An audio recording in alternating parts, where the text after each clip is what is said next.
আসসালামু আলাইকুম। ভিডিওর প্রথমেই ধন্যবাদ জানাচ্ছি ব্যারিস্টার আসাদুজ্জামান ফুয়াদ সাহেবকে। বিশাল এলাকা নিয়ে তার হেডকোয়ার্টার এখানে। তার হেডকোয়ার্টার এখানে থাকার প্রয়োজন নাই, তার প্রয়োজন তো শুধু সীমান্ত রক্ষী, সীমানা পাহারা দেয়। তার এখানে কি কাজ? আমাদের নৌবাহিনীটাকে আপনি উপকূলীয় অঞ্চলে ট্রান্সফার করে ফেলতে পারেন। এইরকম ঢাকার দেখবেন 40-50% এলাকা এমন এমন রাষ্ট্রীয় প্রতিষ্ঠানের কাছে আছে অথবা তারা এখানে ব্যবহার করছেন। এইটা সরিয়ে ফেললে দেখবেন ঢাকার একটা বিশাল জনগোষ্ঠী খালি হয়ে যায়। আপনাকে আজ অন্তরের অন্তঃস্থল থেকে ধন্যবাদ জানাচ্ছি। আজ থেকে বেশ কিছুদিন আগে আপনি একটি সম্মেলনে বলেছিলেন যে বিমান বাহিনী এবং নৌবাহিনী এদের কাজটা কি, এদের অফিস কেন ঢাকা করতে হবে? এরা ঢাকার অদূরে যেখানে নিরিবিলি পরিবেশ আছে এমন একটি জায়গায় গিয়ে তাদের ঘাঁটি স্থাপন করা উচিত, তাদের অফিস স্থাপন করা উচিত। ঢাকায় এরকম জনবহুল জায়গায় এই ধরনের বিমান বাহিনী এবং নৌবাহিনী এদের জন্য এই অফিস করার কোনো প্রয়োজনীয়তা নাই। এদেরকে অবিলম্বে সরানো উচিত। আপনার তখনকার সেই বক্তব্যটি যদিও ভালো লেগেছিল, কিন্তু ততটা তাৎপর্যপূর্ণ বলে মনে হয়েছিল না। আজ সেটা মনে হয়েছে। আজ সেটা জাতি অনুধাবন করতে পারতেছে যে আপনার কথাটির আসলে কতটা তাৎপর্যপূর্ণ বক্তব্য ছিল, সেটি কতটা চিন্তা ভাবনা করে কতটা ফলপ্রসূ কথা আপনি বলেছেন।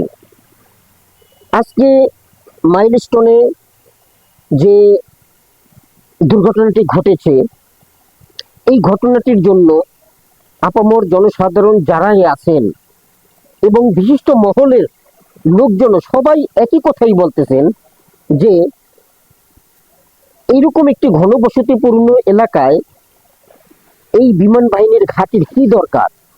তারা কেন এখানে ট্রেনিং এর জন্য বা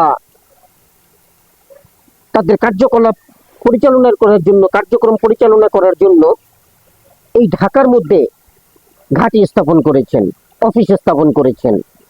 এই নিয়ে সবার মনেই ক্ষোভ সৃষ্টি হয়েছে, কিন্তু বিমান বাহিনী সেটা বুঝতেছে না।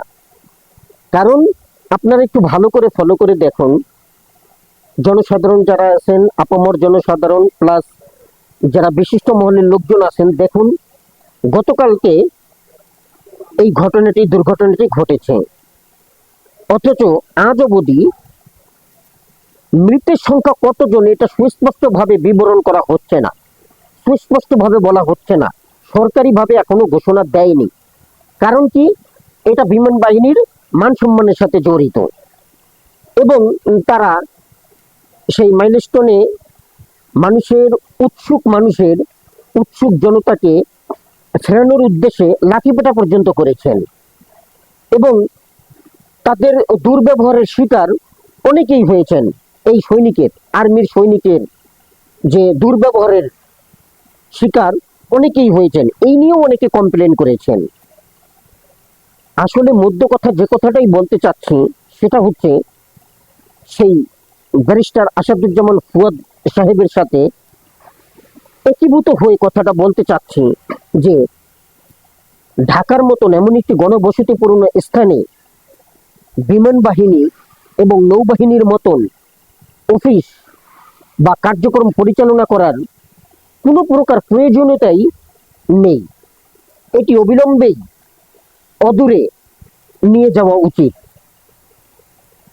যেখানে নিরিবিলি পরিবেশ আছে সেইখানে সরকারকে বলবো এই বিষয়ের প্রতি আশু পদক্ষেপ নেওয়ার জন্য। ধন্যবাদ। আসসালামু আলাইকুম।